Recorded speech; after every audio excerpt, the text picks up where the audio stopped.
ఏ ఆడపిల్లైనా పెళ్ళయ్యాక కొత్త జీవితం గురించి ఆలోచిస్తుంది. కానీ నేను మాత్రం నీ గురించి ఆలోచిస్తున్నాను. నా మీద కోపంతో ఈ మాటలు అంటున్నావా? గౌరవంతో అంటున్నావా?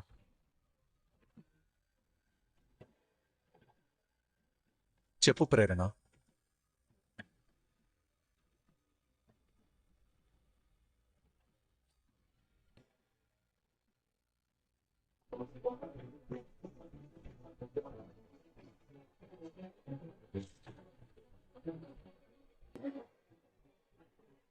ఏంటి? ఎందుకలా బాధపడిపోతున్నావు? అసలు నువ్వు అలా మాట్లాడుతున్నావేంటి? తాళి వద్దని, పెళ్లి వద్దని నీకెప్పుడు అలా మాట్లాడొద్దు చెప్తున్నాను. జరిగిందేవి బొమ్మల పెళ్లి కాదు, వద్దు అనుకోవడానికి. కానీ నేను బొమ్మలాగానే నిల్చుండిపోయాను కదా సిద్ధు తాళి కడుతున్నప్పుడు. నన్ను ఒక బొమ్మని చేసి ఈ పెళ్లి చేసుకున్నాడు. ఒక ప్రాణం లేని బొమ్మకి, ఏ ఫీలింగ్స్ లేని బొమ్మకి తాళి కట్టినట్టే నాకు తాళి కట్టాడు. పైగా తన హార్ట్ ఫాలో అయ్యాడంట. ఎక్కువ ఆలోచించకే, మనసు ఆరోగ్యం పాడైపోతాయి. బాబు, నువ్వు దాని మాటలేమీ మనసులో పెట్టుకోవద్దు. మీరు సంతోషంగా ఉండండి.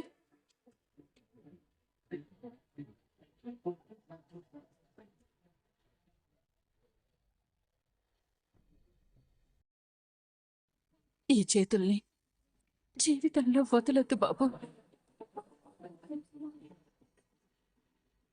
మీరెప్పుడు కలిసే ఉండాలి.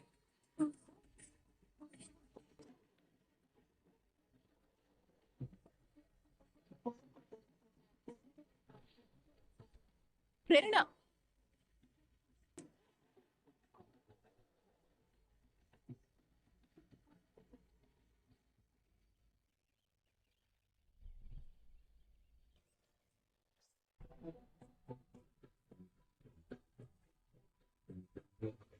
నీకు నీ మనస్సాక్షి చెప్పినట్టే నాకు నా మనస్సాక్షి చెప్తుంది.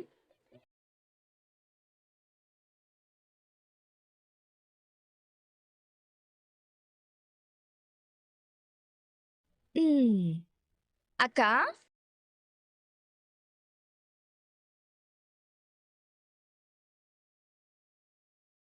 నేను నా వాళ్ళ గురించో వేరే వాళ్ళ గురించో ఆలోచించి నీ మెళ్ళో తాళి కట్టలేదు. నాకు నా మనస్సాక్షి చెప్పింది ఆ క్షణంలో నీ చెయ్యి పట్టుకోమని.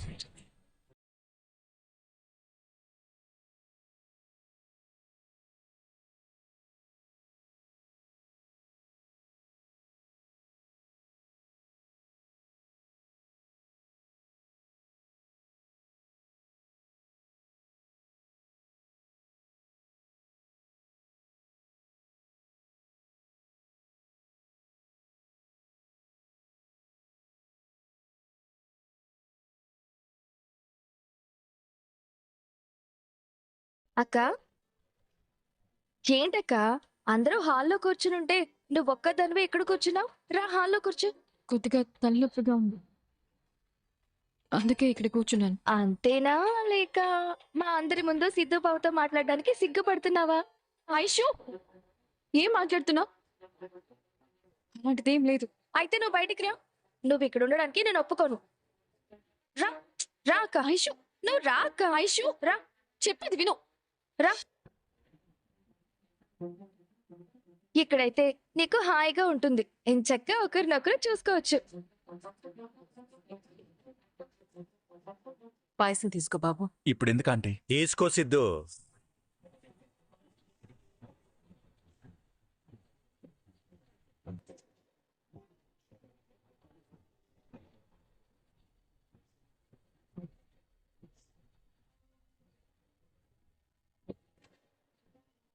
మోమాట పడతావేంటి? కొత్తగా పెళ్ళైన వాళ్ళకి తీపి తినిపిస్తే ఆ కాపురం పచ్చగా హాయిగా ఉంటుంది. తీసుకో తీసుకో. చూసావు మంజు, మన సిద్ధు కొత్తగా పెళ్లి చేసుకొని ఇక్కడికి ఎల్లరికం వచ్చేసినట్టున్నాడు. అమ్మా, అది నేను ప్రేరణ.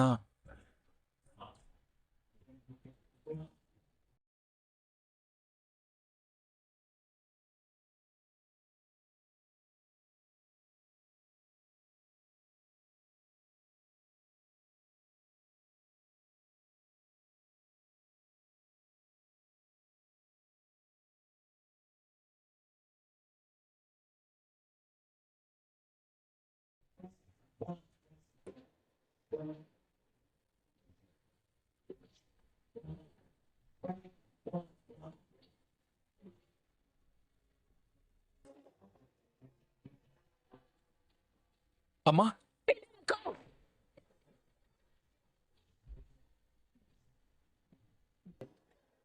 మాట్లాడుకో. ఓ పిలుపుకి ప్రాణం పోయేలా చేసావు కదరా. రే, అసలు నీకు నేనేం తక్కువ చేశానురా? ఎలాంటి పని ఎందుకు చేశావు? ఈ అమ్మ ఉందనుకున్నావా, చచ్చిపోయిందనుకున్నావా? అనుకోడు వెంట్లే, ఆల్రెడీ చంపేశావు. కనీ పెంచిన నీ తల్లికి కూడా చెప్పలేదంటే ఈ ప్రేరణ నిన్ను ఎంతగా మాయ చేసిందో అర్థమైంది.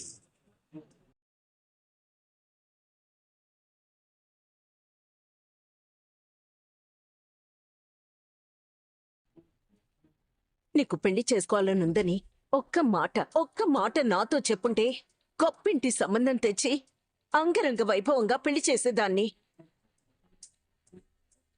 బిజినెస్ మ్యాగ్నెట్స్, పాలిటీషియన్స్, సెలబ్రిటీల సంబంధాలు తీసుకొచ్చేదాన్ని. హైదరాబాద్ అంతా నీ పెళ్లి గురించి మాట్లాడుకునేలా చేసేదాన్ని. కానీ ఇప్పుడు జనమంతా ఈ మంజుల కొడుకు ఒక ఊరు పేరు లేని దాన్ని పెళ్లి చేసుకున్నాడని నానా మాటలు అంటారు. ఇలాంటి అమ్మాయిని పెళ్లి చేసుకోవాలని నీకెలా అనిపించిందిరా? అమ్మా, నేను పెళ్లి చేసుకుంది మీ మీద గెలవడం కోసం కాదమ్మా. 10 మందిలో ఒక ఆడపిల్ల పరువు కాపాడడం కోసం. అందులోనూ ప్రేరణ నా మనిషి. తను కష్టాల్లో ఉంటే దాన్ని నేను చూస్తూ ఉంటే నా జీవితానికి అర్థమే లేదు. అంటే జన్మనిచ్చిన తల్లి కంటే ఈ అడ్రస్ లేని వాళ్ళందరూ ముఖ్యమైపోయారా నీకు? అయినా వీళ్ళు చేసుకొని నువ్వేం సాధిస్తావు? నీలాంటి వాడిని దక్కించుకున్నందుకు ఇదిగో వీళ్ళు సుఖపడుతున్నారు. నా పెళ్లి గురించి, నా జీవితం గురించి నువ్వు మాట్లాడాల్సిన అవసరం లేదు. నీకు అడిగే హక్కు కూడా లేదు. ఉంది.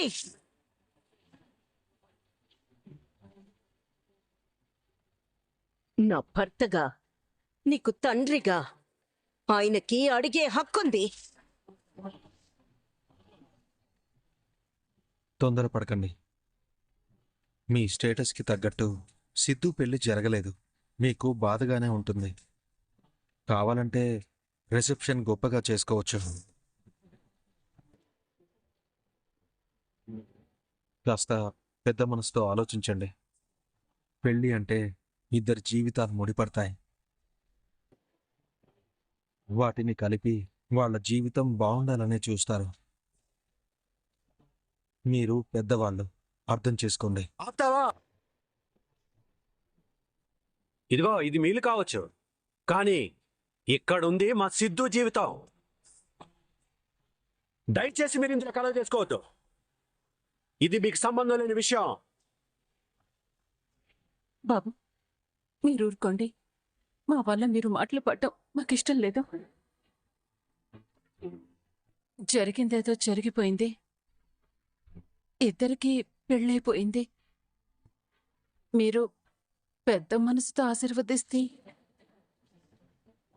వాళ్ళకి ఒక కొత్త జీవితాన్ని ఇచ్చిన వాళ్ళం అవుతాం. దయచేసి పరిస్థితిని అర్థం చేసుకోండి. మీ కొడుకు మీద మీకెంత ప్రేమ ఉందో నా కూతురు మీద నాకు అంతే ప్రేమ ఉంది. గొడవ పడటం వల్ల వాళ్ళ మనసులు గాయపడతాయి. మీరు కూడా వాళ్ళని అర్థం చేసుకొని ఆశీర్వదించండి. నా కూతుర్ని మీ ఇంటి కోడలిగా అంగీకరించండి. ఆశీర్వదించాలా? ఏమని ఆశీర్వదించాలి? హా? మీలాంటి మొహాలు చూడాలంటేనే నాకు కంపురంగా ఉంటుంది. అలాంటిది నీ కూతుర్ని నా కోడలిగా ఎలా అంగీకరించమంటున్నావు? అసలు మీరు మనుషులేనా? పెద్దవాళ్ళ అనుమతి లేకుండా పెళ్లి జరుగుతుంటే ఆపకుండా చూస్తూ ఉంటారా? వీళ్ళందరూ కోరుకుంది కూడా అదే కదా మంజు. ఒక తల్లిని కొడుకుని దూరం చేయాలనుకున్నారు. ఆ రోజు బ్రోతల్ కేసు విషయంలో కూడా ఇలాగే ప్లాన్ చేశారు. అది కుదరకపోయేసరికి వీళ్ళు సిద్ధుని ఒంటరివాణ్ణి చేసి పెళ్లి జరిపించాలనుకున్నారు. చివరికి అదే చేసేశారు. ఎరా, తాడి కట్టే ముందు ఒక్కసారి కూడా ఈ తల్లి జ్ఞాపకం రాలేదా నీకు? ఎలా గుర్తుకొస్తుంది మంజు? వీళ్ళందరి మాయలో కమ్ముకుపోయాడు.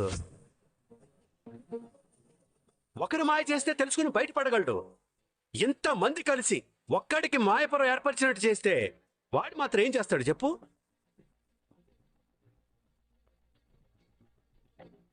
మొన్న ఫోన్లో కూడా విన్నావు కదా, ఈవిడి గారు ఎంత తీయగా మాట్లాడిందో. నువ్వు ప్రేరణని ఎంతగా ప్రేమిస్తున్నావో కూడా నాకు తెలుసు. తిరిగి ఈ తల్లి ఆశీస్సులు ఉంటాయని. అలాంటి మాటలకి ఎవ్వరైనా కరిగిపోతారు. మన సిద్ధు అమాయకుడు వీళ్ళ మాటలు నమ్మి పెళ్లి చేసుకున్నాడు. అయినా తాళి కట్టించుకున్న వాళ్ళకి బుద్ధి లేనప్పుడు ఎవరు మాత్రం ఏం చేస్తారో. ఇలా ఎవరు కట్టినా వాళ్ళతో తాళి కట్టించేసుకుంటుందేమో.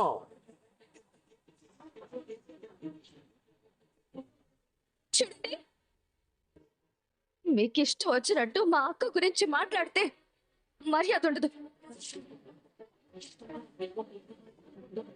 మమ్మల్ని ఇంత తక్కువ చేసి చూడటానికి మీకేం అన్యాయం చేశాం మేము? ఏయ్, చేసిందంతా చేసి మళ్ళీ ఏంటి మీ అక్కని వెనకేసుకొస్తున్నావు? మీ అక్కనంటేనే అంత కోపం వచ్చింది. మరి నా కొడుక్కి నాకు తెలియకుండా పెళ్లి చేశారు కదా. నేనెంత బాధపడాలి చెప్పండి? నేనెంత బాధపడాలి? మంచు మంచు, నువ్వెందుకు మంచు ఆవేశపడతావు? నేను మాట్లాడతాగా, నువ్వుండు. ఏంటమ్మా నువ్వు ఇందాక అంది? మీరేం అన్యాయం చేశారనా? అన్యాయమైన కుటుంబంలో పుట్టావు కదా.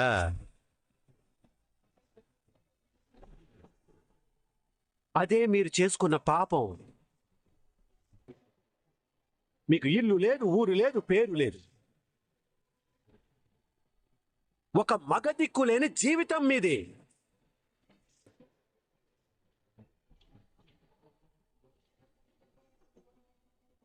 అసలు మీ అమ్మ మిమ్మల్ని నిజంగానే కనిపించిందా?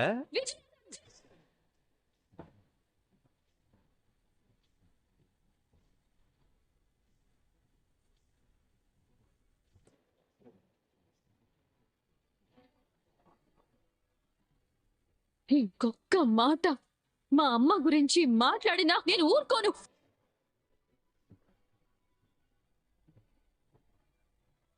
నీ కంటికి ఆడవాళ్ళు మనుషుల్లో కనపడరా?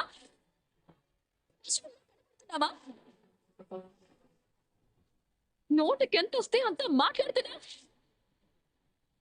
మర్యాదగా మా అమ్మకి క్షమాపణలు చెప్పు.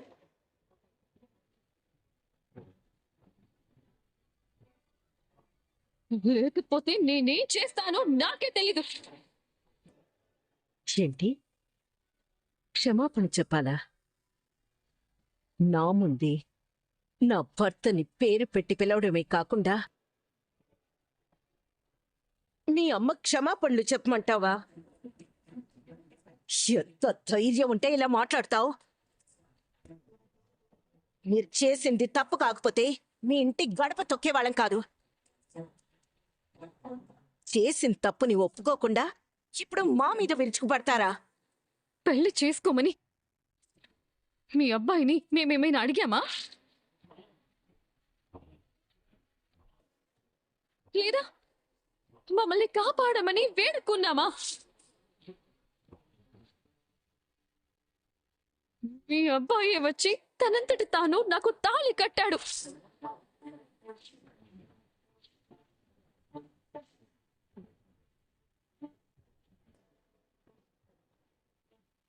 ఏంటి అంటున్నారు? ఇందాకటి నుంచి ఏదో మాయ చేశారు, ట్రాప్ చేశారు అని పిచ్చి పిచ్చిగా మాట్లాడుతున్నారు. మాయ చేయడానికి, ట్రాప్ చేయడానికి మీ అబ్బాయి ఏమైనా చాక్లెట్ తినే చిన్న పిల్లాడా? ప్రేరణ, నువ్వు ఆగు. అసలు తనలా తాళి కడతాడని మేం కూడా అనుకోలేదు. ఆ గణ వచ్చి గొడవ చేస్తుంటే సిద్ధు బాబు చూడలేక తాళి కట్టేశాడు. అసలు అలా జరుగుతుందని మేము ఊహించలేదు. ఊహించాల్సిన అవసరం ఏముంది? అన్ని ముందుగానే ప్లాన్ చేశారుగా.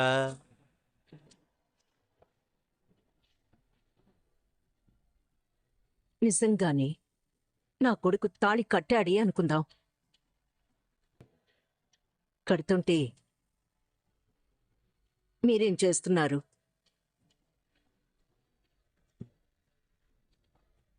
ఇంతమంది ఉన్నారు కదా, ఒక్కరు కూడా ఆపలేకపోయారా? నీ మెళ్ళో తాళి కడుతుంటే నీకేమైంది? చేతులు పడిపోయాయా? దొరికిందే ఛాన్స్ కదా, అవకాశం వచ్చింది కదా అని తాళి కట్టించుకున్నాం, అంతే కదా? మళ్ళీ నువ్వు మాటలు చెప్తున్నావు. అయినా ఆ రోజు మాటిచ్చావు కదా, కన్న కొడుకు మీద ప్రేమతో కొంగు చాచి అడుగుతున్నాను, నాకు మాట ఇస్తావా? నాకు జీవితాన్ని ఇచ్చిన సిద్ధు కోసం నేను ఏం చేయడానికైనా సిద్ధమే. నువ్విచ్చిన మాట తప్పావు కదా, మరి దానికేం సమాధానం చెప్తావు? ఆవిడేం చెప్తుంది మంజు? చెయ్యాల్సిందంతా చేసేసి మా తప్పు లేదు, మీ కొడుకు తాళి కడితే తల ఉంచుకుని తాళి కట్టించుకున్నాను, అంతకు మించి ఏమీ లేదు అంటుంది. అసలు ఈ తల్లి కూతుళ్లకు పద్ధతి పాడు అంటూ ఉంటే కదా. అక్కనగాడి తండ్రిని వీళ్ళ తండ్రి అంటారు. ఈవిడేమో పక్క వాళ్ళ మొగుడిని నా మొగుడు అంటుంది. ఆ రాజశేఖరమేమో ఈ ఇందిరాదేవిని ఒక్కసారి అంటే ఒక్కసారి కూడా భార్య అని చెప్పుకోనే లేదు. ఈవిడేమో మొగుడంటుంది, ఆయనేమో నా భార్య కాదంటాడు. అంటే వీళ్ళిద్దరి మధ్య సంబంధం ఏంటి?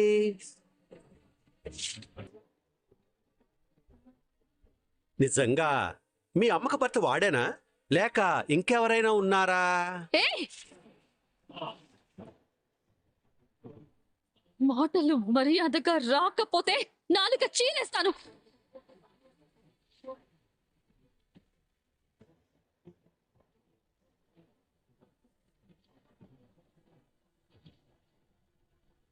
ఏం మాట్లాడుతున్నావు?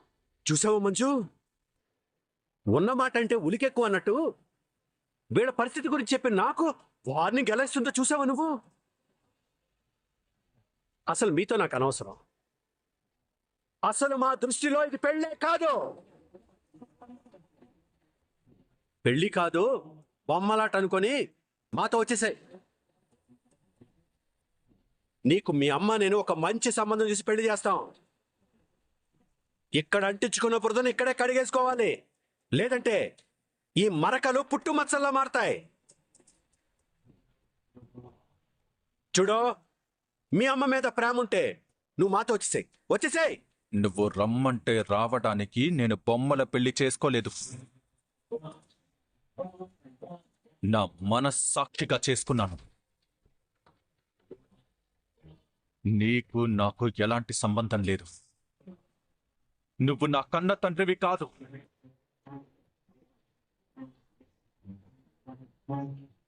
అసలు నువ్వు మనిషివేనా? ఆడవాళ్ల గురించి, వాళ్ళ వ్యక్తిగత విషయాల గురించి ఇంత నీచంగా మాట్లాడుతున్నావు. నీకు సిగ్గుగా అనిపించట్లేదా? సిద్ధు, ఎవరి గురించి ఏం మాట్లాడుతున్నావు? ఈయన నా భర్త. నీ మంచి భవిష్యత్తు కోసం ఒక తండ్రిలా ఆలోచిస్తున్నారు. మా మాట విని మాతో పాటు వచ్చేయి. లేదంటే మమ్మల్ని మర్చిపోయి.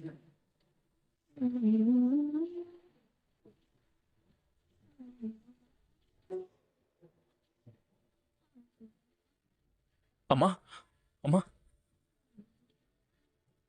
ఏంటమ్మా ఆ మాటలు? నేను నిన్ను మర్చిపోలేను. అయితే వెళ్ళిపోదాన్రా.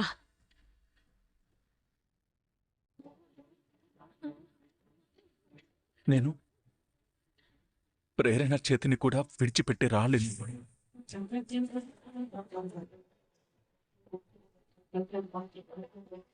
మేమెక్కడున్నా కలిసే ఉంటాం, కలిసే బతుకుతాం. నో, నేను ఒప్పుకోను. నువ్వు ఎవరిని పెళ్లి చేసుకున్నా, ఆఖరికి గతి లేని వాడిని పెళ్లి చేసుకున్నా నేను ఒప్పుకునేవాడిని. కానీ ఇలాంటి నీతి తప్పిన ఆడదానికి పుట్టిన ఈ ప్రేరణని పెళ్లి చేసుకోవడానికి నీ తండ్రిగా నేను ఒప్పుకోను. ఏ ఛీ, నువ్వు తండ్రివేంట్రా? సిద్ధు తండ్రిని చంపిన హంతకుడివి నువ్వు. ఏంటన్నా?